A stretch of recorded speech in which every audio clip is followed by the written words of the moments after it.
Moto FM Pro 2 Singaraja, teman terbaik kamu. Hai teman Pro 2, balik lagi di obrolan Sepada hari ini bareng aku Ita Saputri ya. Jadi teman Pro 2, kalau kita ngomongin soal jadi relawan, kadang masih banyak yang mikir kalau itu cuman soal bantu-bantu pas ada bencana aja. Padahal jadi relawan itu bisa lebih luas dari itu. Ada rasa peduli, ada siap ya hadir untuk orang lain, bahkan tetap kuat di tengah situasi yang memang gak gampang. Pagi ini kita bakal ngobrol tentang sosok-sosok yang memang sering jadi teman tegar di tengah masyarakat ya. Mereka hadir bukan cuma saat keadaan darurat aja, tapi juga jadi pengingat kalau rasa kemanusiaan itu masih hidup dan juga masih nyata. Karena pagi ini kita sudah bersama dua relawan PMI Kabupaten Buleleng, ada Kak Juniartini dan juga Kak Ari Sanunggal. Selamat pagi kakak-kakak. Selamat Pagi. Apa kabar hari ini? Sangat baik. Sangat baik. Oke, kalau kita boleh tahu nih, terutama untuk anak muda, kan banyak anak muda yang sebenarnya pengen ikut kegiatan-kegiatan sosial, Kak Ari dan juga Kak Juni ya. Tapi masih bingung, relawan PMI itu sebenarnya ngapain aja sih? Mungkin Kak Ari dulu. Ya, kalau dari yang saya tahu sih relawan PM itu banyak banget kegiatannya. Ya, mulai dari ya yang umum kita lakuin kayak mungkin bakti sosial kayak gitu. Yang paling utama sih kadang kita yang di kalau muda ini ya banyak paling penyuluhan kayak tentang kesehatan, tentang bagaimana yang sekarang sering kan kesiapsiagaan bencana kayak gitu. Ya masih banyak lagi selain itu. Oke, kalau boleh cerita dari awal mula kalian tertarik untuk jadi relawan PMI itu karena apa? Adakah mungkin pengalaman-pengalaman tertentu yang akhirnya bikin pengen terjun untuk membantu orang lain? Oke, mungkin dari aku dulu. Kalau misalnya dari aku tuh kenapa bisa terjun di sini tuh karena dari SMP tuh udah ikut PMR. Jadi SMP ikut PMR, SMA juga PMR, dan kayaknya di kuliah pun kayaknya mau ngambil KSR kayak gitu. Mau tahu aja sih gimana sih PMI di sini kayak gitu. Karena dulunya kan di Kelungkung, jadi masih perlu pengalaman lebih lanjut kayak gitu di sini. Kalau dari saya sendiri sih bener sih, memang dari dulu, dari sejak sekolah sih udah ikut ekstra itu Palang Merah Remaja. Jadi dari sana ada ketertarikan kayak wah kayaknya seru nih, dari ekstra kita bisa terjun ke lapangan, bisa bantu-bantu orang kayak gitu dulu. Oke, menurut Kak Ari dan juga Kak Juni, jadi relawan itu lebih berat di fisik kah atau mungkin di mentalnya? Kalau jujur sih lebih di fisik sih kadang. Kenapa? Ya, karena harus siap setiap waktu kayak gitu. Ya. Kalau dari apalagi sekarang kan banyak relawan yang harus terjun ke lapangan, apalagi kalau ada bencana kayak gitu. Kita yang dari muda-muda sudah ikut ya harus belajar di sana, fisiknya harus kuat kayak gitu. Oke, kalau Kak Juni sendiri seperti apa? Kalau aku mungkin ke mental ya Kak, karena aku sendiri tuh anak rantauan, habis itu juga ada kuliah, jadi harus bisa pintar-pintar manajemen waktu sih Kak. Oke, sudah ada pengalaman kah Kak Juni mungkin? Boleh diceritain? Kalau untuk sekarang sih kayaknya belum ya, karena baru 2 tahun lah jadi KSR di sini, jadi masih minim pengalaman kayak gitu. Pernah nggak kalian mungkin ada momen di lapangan pada saat ada bencana atau seperti apa sampai bikin kepikiran terus setelah pulang itu? Mungkin kalau saya sendiri sih kemarin yang berkesan yang bencana di Badung, sempat ikut ya, kepikiran sih kayak bencananya ini lumayan ya besar kayak gitu. Jadi gimana ya keadaan yang orang-orang yang setelah kena bencana kayak gitu. Jadi merasa iba lah kayak gitu. Itu sih kadang kepikiran kita yang sebagai penolong yang bantu-bantu di sana aja ngelihatnya segitunya, apalagi orang yang merasakan langsung bencananya seperti itu. Oke. Kondisi apa yang paling bikin relawan itu memang harus benar-benar sigap, nggak boleh panik? Ya kayak gitu, soalnya kalau bencana itu kalau kita panik malah kita yang harus ditolong nantinya kayak gitu sih. Ya. Berarti memang kita nggak boleh panik ya, Benar, ya. harus siap terus, harus sigap. Nah, menurut Kak Ari dan juga Kak Juni, kenapa anak muda penting untuk punya rasa empati dan kepedulian sosial di era sekarang ini? Kalau dari aku sendiri, karena kita tuh kan sosial ya, makhluk sosial. Jadi kita nggak bisa tuh hidup sendiri-sendiri Kak. Jadi penting banget rasa empati itu satu sama lain. Kalau semisal kita nggak punya empati nih, semisal ada orang kecelakaan, nggak mungkin kita kayak diem aja gitu. Itu sama aja kayak kita ngebiarin nyawa orang tuh melayang kayak gitu. Mungkin kayak gitu sih. Kalau dari Kak Ari mungkin beda lagi. Ya bener, hampir sama sih. Ya kayak gitu, kita tuh ya bisa dibilang makhluk sosial kayak gitu, nggak bisa kerja sendiri-sendiri, nggak bisa ngelakuin segala macam hal itu sendiri. Jadi harus sih ditumbuhkan mulai dari hal-hal kecil kayak gitu. Oke, ada mungkin stigma atau komentar-komentar orang yang bikin kalian sedih selama jadi relawan?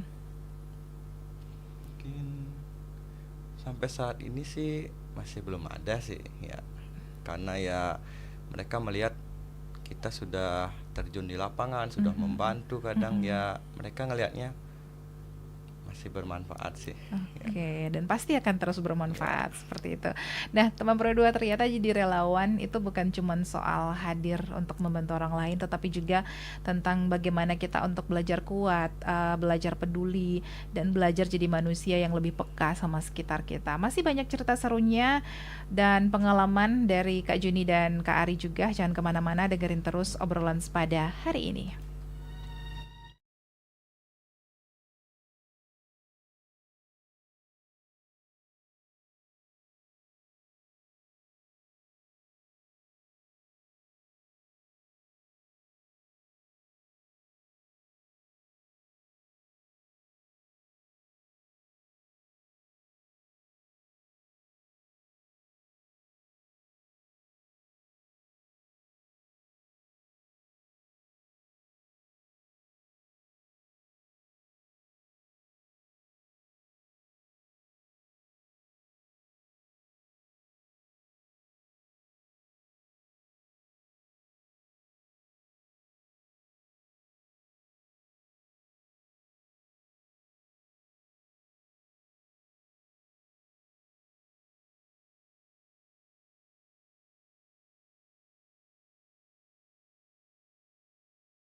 Cangkul, cangkul, cangkul yang dalam, menanam pohon di rumah kita. Iya. Yang lagi nanam pohon happy banget. Ya iyalah, bangga aku tuh bisa berpartisipasi kurangi global warming. Nggak cukup sampai di sini aja. Pohon itu harus dirawat dan pastikan mereka itu tumbuh dengan baik sehingga benar-benar bermanfaat. Oh iya ya, kok aku nggak kepikiran ke sana? Selain itu, kurangi penggunaan sampah plastik dan lakukan daur ulang, hemat listrik dan gunakan energi alternatif. Waduh, banyak juga tugas kita ya. Aku pikir cuma tanam pohon doang.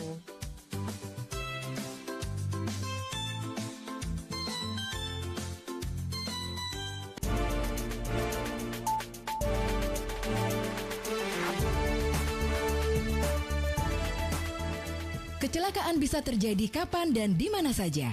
Pertolongan pertama pada kecelakaan. Masih mendengarkan kita di obrolan pada hari ini, masih nonton juga di YouTube channel RRI Singaraja Official. Terima kasih banyak. Aku masih bersama Kak Juni dan juga ada Kak Ari dari relawan PMI Kabupaten Buleleng ya. Oke, sebenarnya kalau boleh tahu peran relawan PMI di masyarakat itu seluas apa sih? Karena kan banyak orang taunya cuma turun pas bencana aja. kalau yang sudah dilakukan ya, Mm-mm. kebanyakan sih untuk kita itu ya kayak tadi tak bilang, lebih ke sebagai eh, fasilitator kayak itu, kayak yang ngasih tahu peran kita kayak bagaimana, terus ya lebih ke peran sosialisasi buat mereka. Jadi yang sudah punya pengalaman lebih itu baru yang diterjunkan ke kebencanaan.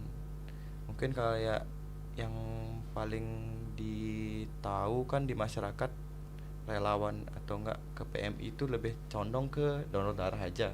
Nah itu kita kadang sosialisasiin gitu bahwa dari PMI, dari relawan tuh enggak just sekedar donor darah dan bencana aja kayak gitu. Oke, berarti selain membantu korban, relawan PMI juga sering turun untuk edukasi gitu Iya, ya edukasi. kepada masyarakat. Biasanya edukasi apa yang paling sering diberikan dan kemana aja? Kalau dari aku sendiri, karena aku masih mahasiswa, kita tuh edukasinya lebih seperti, itu salah satunya tuh donor darah. Karena kan menurut aku donor darah itu lumayan penting, karena akhir-akhir ini pun masih banyak minta donor darah karena kekurangan darah gitu. Maksudnya masih banyak dari kita itu tuh belum tahu pentingnya donor darah tuh apa, kayak manfaatnya itu apa, dan fungsi dari kita donor darah tuh gimana sih, kayak gitu. Oke, menurut kakak-kakak berdua nih, peran relawan PMI sekarang itu makin penting nggak di tengah kondisi masyarakat yang serba cepat seperti sekarang? Kadang juga individualis seperti ini. Sangat-sangat penting sih. Mm-mm. Sangat penting karena ya seperti itu, banyak orang yang mungkin masih awam tentang relawan tuh bagaimana, yang mereka tahu hanya di kebencanaan, padahal perannya lebih banyak dari itu. Nah makanya ya target kita di relawan tuh edukasinya lebih banyak ke, biasanya ke garda terdepan tuh anak-anak sekolah. Nah, dari mulai SD, SMP, SMA itu kan sudah ada ekstrakurikuler PMR. Jadi dari sana kita edukasi, adakan kegiatan-kegiatan, adakan mungkin dalam bentuk perlombaan sebagai ajang pengenalan kayak gitu. Atau enggak nanti ada kayak kemarin di tanggal 26 April ada hari kesiapsiagaan bencana, kita adakan simulasi bencana kayak gitu. Itu sih edukasi ke yang anak-anak sekolah lah. yang muda kayak Oke, gitu. berarti sering dilakukan sosialisasi seperti Iya. itu ke sekolah-sekolah, ke masyarakat, ke desa mungkin? Banyak juga ke desa, apalagi sekarang sudah dibentuk apa namanya, desa siaga bencana kayak gitu. Ya, nanti di sana diadakan pelatihan kayak itu, mungkin dari relawan-relawan PMI yang mungkin punya akses ke pelatihan kayak itu, nanti diberikan sosialisasi ke desa-desa juga. Oke, berarti memang relawan PMI itu identiknya sama kemanusiaan seperti itu ya. Tapi di balik itu, kira-kira ada nggak sih tanggung jawab terbesar yang memang harus dijaga seorang relawan? Tanggung jawab yang besar mungkin dari Ayuni. Kalau aku sendiri, tanggung jawabnya itu mungkin lebih ke kita tuh harus siap setiap waktu. Kita nggak bisa lengah gitu aja. Mungkin karena aku nggak sebanyak itu pengalaman dari Kak Ari, aku lebih banyak pengalamannya itu di kampus. Jadi kalau KSR di kampus itu lebih banyak pengalamannya itu tugas jaga, kayak tugas jaga entah itu pas ospek kayak gitu, atau nggak pas misalnya ada ulang tahun kampus gitu kan, atau nggak dies natalis kayak gitu. Kita lebih banyak ke jaga-jaga, jadi kita harus siap siaga semisal ada orang cedera, kita harus segera tangani kayak gitu Kak. Mungkin kayak gitu. Oke, kalau menurut kalian peran dari relawan PMI itu apakah harus semata-mata bantuan fisik aja, atau mungkin bisa jadi support mental untuk masyarakat yang memang terkena bencana? Bisa juga. Seperti apa? Seperti kadang kan kalau memang di kebencanaan kayak gitu kan banyak tuh yang mungkin trauma kayak gitu. Ya kita harus bisa juga seperti menghibur, memberikan ya sedikit motivasi kayak gitu, biar mereka bisa lepas dari trauma kebencanaan kayak gitu, atau mungkin lepas dari hal-hal yang mereka alami kayak gitu, ya lebih ceria lagi, atau ya masuk juga sih ke Support mental support seperti mental, itu ya. Oke, tapi kadang masyarakat itu baru sadar pentingnya PMI saat sudah ada di keadaan darurat. Menurut kalian hal apa yang sebenarnya perlu dipahami lebih dulu masyarakat tentang peran PMI? Banyaknya ya itu harus tidak selalu saat sudah bencana, tapi persiapannya kayak gitu. Jadi harus sigap, dan sebelum ada bencana sudah harus persiapan sebenarnya. Ya kayak pepatah bilang sedia payung sebelum hujan kayak gitu. Memang penting sih. Jadi itu dah tujuan kita kadang mengadakan sosialisasi, edukasi, lebih ke persiapan atau antisipasinya lah untuk kedepannya seperti itu. Oke, kira-kira ada tantangan nggak sih sebagai relawan PMI saat harus menjadi penolong di situasi kebencanaan seperti itu? Kalau dari aku sendiri yang aku lihat itu sih kita harus siap secara mental dan fisik. Mungkin bagi aku yang belum pernah terjun ke lapangan itu mungkin mentalnya belum siap untuk melihat-lihat kayak gimana sih orang-orang yang terkena bencana, kayak mungkin ada yang terluka gitu, mungkin masih belum siap. Dan untuk secara fisik itu mungkin kita harus memang siap secara fisik, dan walaupun kita nggak siap secara fisik kita harus tetap siap kayak gitu. Jadi fisik dan mental tuh pada saat kita terjun ke lapangan untuk membantu bencana gitu perlu dipersiapkan sih Kak. Kalau dari Kari? Ya itu singkat aja, mungkin siap nggak siap, kita yang sudah terjun di relawan ya harus siap. Siap. Kayak gitu. Harus sigap gitu ya. Dan kalau kita lihat kondisi sekarang nih, peran anak muda dalam kegiatan kemanusiaan itu sepenting apa menurut Kak Ari dan Kak Juni? Penting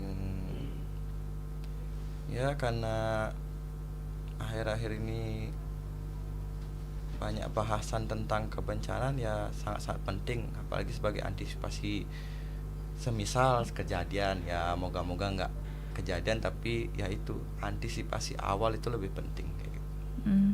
Kalau dari Kak Juni?